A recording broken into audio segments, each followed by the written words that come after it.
다이썸입니다. 6월 말 공개된 후 한참의 시간이 지난 지금에도 세계 최정상에 서 있는 오징어 게임. 대한민국이 영화 강국임을 전 세계에 알리고 21세기 최고의 작품이라 칭송받는 영화 기생충. 이렇게 우리나라는 드라마와 영화 부문에서 가히 세계 최고 수준의 국가임을 자부합니다. 그런데 우리나라를 이 분야에서 전 세계 최정상에 올려준 이 두 작품에는 공통점이 하나 있는데요. 그것은 바로 날것의 한국의 어두운 면을 적나라하게 드러내버렸다는 것입니다. 이것은 우리가 아는 대부분의 문화 강대국들의 특징이자 중국의 대중문화가 절대 우리나라를 넘을 수 없는 이유이기도 한데요. 아시다시피 중국은 그들의 어두운 면을 검열을 통해 철저히 감추기 때문입니다. 이처럼 자국의 사회적 문제와 어두운 면을 적나라하게 드러낼 수 있는 용기는 그 자체만으로도 문화적인 당당함이며 강력한 힘이 되는 것인데요. 생각해보시면 문화 선진국들은 모두 이런 용기를 가지고 있지만 문화 개도국들의 작품들은 대부분 자국을 자랑하거나 포장하죠. 그런 면으로 봐도 우리나라는 문화 초강대국인 것입니다.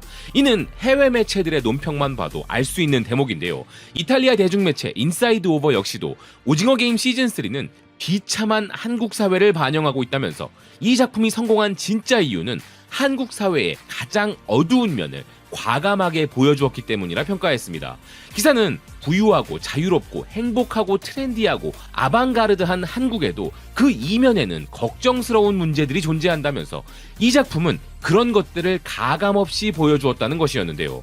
홍콩의 사우스차이나 모닝포스트 또한 오징어 게임은 한국의 어두운 면을 드러냈다면서 역사상 가장 성공적인 이 드라마는 진지한 대화를 촉발함과 동시에 한류의 황금기를 앞당겼다고 평가하고 있었습니다.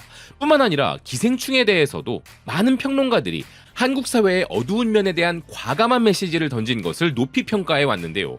그런데 이런 게 어떻게 글로벌 흥행의 이유가 되었느냐에 대해서는 이미 여러 차례 소개해드렸다시피 한국의 문제는 전 세계인 모두의 문제다라는 공감대가 형성되었기 때문입니다. 멕시코의 정치사회 매체 아스트로 라비오는 기생충에 대한 리뷰에서 이 영화는 계급투쟁과 차별 및 불편한 진실을 보여주며 단지 한국만이 아니라 전 세계인들의 실제 삶을 매우 정확하게 묘사하고 있다고 평가하고 있었는데요. 한국의 이런 재능을 약간 다르게 표현하자면 어둠을 빛으로 드러내는 능력입니다. 이탈리아의 문화 및 문학 전문 매거진 리브레 리아모는 오징어 게임이 단순한 잔혹쇼가 아닌 한국의 사회 문화적 맥락을 이해할 열쇠를 제공하는 작품이라면서 부채, 사회적 불평등, 생존 경쟁 및 절망을 이야기한 이 드라마는 이탈리아 사람들에게도 나 자신은 이 사회라는 거대한 게임에서 어떤 플레이어인가라는 엄청난 질문을 던지게 한다는 것이었는데요.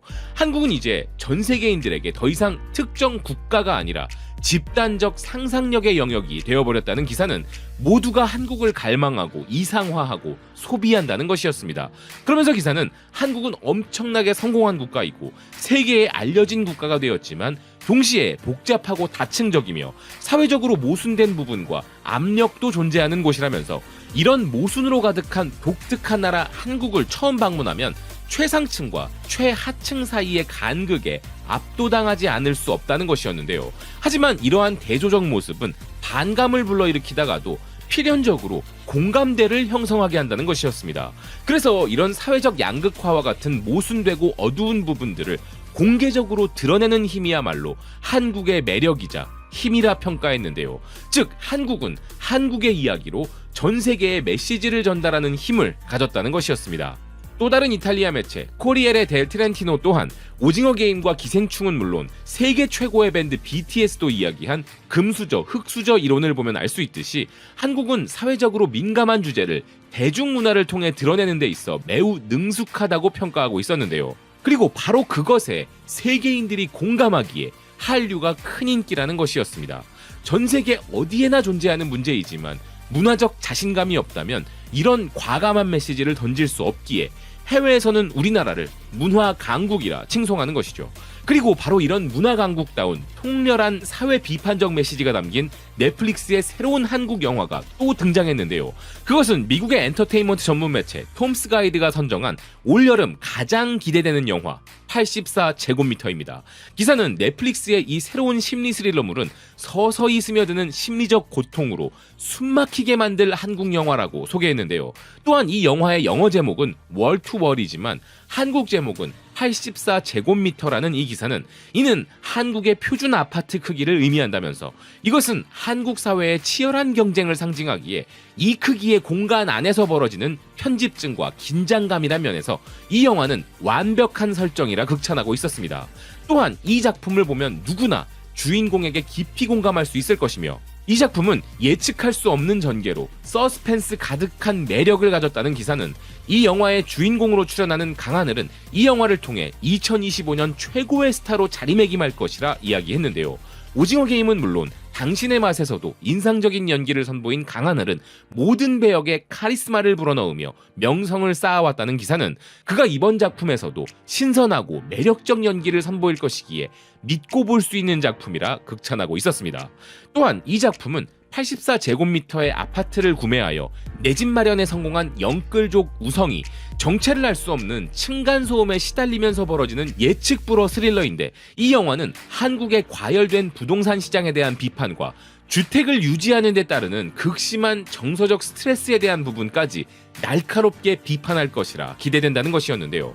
아파트가 별로 없는 국가들도 있으니 층간소음 문제는 잘 모르겠지만 영끌까지 해야 하는 부동산 문제는 많은 국가들이 공감할 주제라 할 수 있죠. 역시나 캐나다 대중매체 리브라 미디어가 크게 공감하고 있었는데요. 엄청난 노력 끝에 마련한 첫 집이 악몽으로 변하는 것은 정말 끔찍하다면서 영화 예고편만 봐도 엄청나게 기대되는 작품이라는 기사였습니다. 프랑스 매체 소흐티아 파리 또한 심리 스릴러를 정말 잘 만드는 한국에서 등장한 이 작품에 큰 기대를 하고 있다면서 극적인 긴장감과 사회적 비판, 미스터리가 뒤섞인 이 영화는 마치 영화 기생충과 하녀 사이를 오가는 듯한 느낌을 준다는 것이었는데요. 그러면서 이 영화는 이웃사람이나 숨바꼭질처럼 현대사회를 비판하는 한국 심리 스릴러의 전통을 따르는 작품이라 평가했습니다. 그래서 이 영화도 기생충 수준으로 세계적인 히트를 할 가능성이 높다고 브라질 대중매체 레비스타 오에스테가 이야기하고 있었는데요. 기사는 이런 폐쇄적 공간을 소재로 한 심리 스릴러는 새로운 것이 아니지만 이 영화는 그런 공간에 사회적 압력과 경쟁 및 인구 밀집 도시에서의 사생활 추구와 같은 문제까지 담아냈다면서 이러한 접근 방식은 관객을 사로잡을 것이 분명하고 대도시의 외로움과 스트레스에 대한 토론까지 자극할 것이라 예측했습니다. 그러면서 고립과 불안이라는 소재는 전 세계가 공감하는 주제란 것이었는데요. 그러니 이 영화 역시도 한국의 어두운 면을 파헤치지만 이를 통하여 전 세계가 사회적인 문제를 고찰하도록 유도하는 힘을 가졌다는 것인데 개인적으로는 이 영화의 감독에 대한 기대도 있습니다. 이 작품의 김태준 감독은 전작 임시완, 천우희 주연의 스마트폰을 떨어뜨렸을 뿐인데에서는 디지털 공간을 소재로 삼은 바 있었죠. 그리고 이번 영화 84제곱미터에서는 물리적 주거 공간을 주제로 하여 현대인들의 평범한 일상 속에 도사리는 불안을 집요하게 파고들며 전작과의 연출적 일관성을 보여주고 있는데요. 그러니 김태준 감독은 스마트폰과 아파트, 이런 우리 생활과 가장 밀접한 소재들을 통해 우리의 일상 속 불안을 발견하는 시선을 가진 뛰어난 감독이라는 생각이 듭니다. 그리고 두 작품 모두 사적 공간이 외부의 위협을 통해 무너지는 동일한 구조적 서사를 갖고 있는데요. 우리가 가장 믿고 의지하는 공간을 무너뜨려 인간의 불안과 공포를 극대화시킨다는 점도 김태준 감독이 보여주는 일관성이라 할 수 있습니다. 그런 점에서 현대사회의 이중성을 비판하는 측면도 기대되는데요. 이전작에서는 스마트폰이라는 편리함 뒤에 숨어있는 위험, 즉 나를 세상과 연결시켜주지만 동시에 나는 감시의 대상이 된다는 아이러니를 드러냈었는데 마찬가지로 이번 영화에서는 서민의 로망이자 안정된 삶을 상징하는 아파트에 대한 이야기이지만 이 안에서는 정작 심리적 지옥이 펼쳐진다는 점에서 집은 안전하다라는 통념을 뒤집을 것으로 보이기 때문입니다. 한편 이 작품의 영어 예고편에 대한 외국인들의 반응을 보니 강하늘은 365일 넷플릭스에서 일하고 있어 또 강하늘의 작품이네, 무조건 재미있을 거야, 강하늘이라는 한국 배우의 역대 최고의 한 해 라는 등으로 모두 강하늘 배우의 명연기를 기대하고 있었지만 아마 실제로 이 작품을 보고 나면 그 안에 담긴 메시지가 그들에게 아주 큰 울림을 주지 않을까 생각되는데요. 영화 84제곱미터가 또 한 번 우리나라가 정말 잘한다고 극찬받는 한국의 문제로 전 세계를 공감시키는 능력을 발휘하여 문화 강국으로서의 면모를 이어가 주길 바라는 마음입니다. 시청해주셔서 고맙습니다. 또 뵙겠습니다.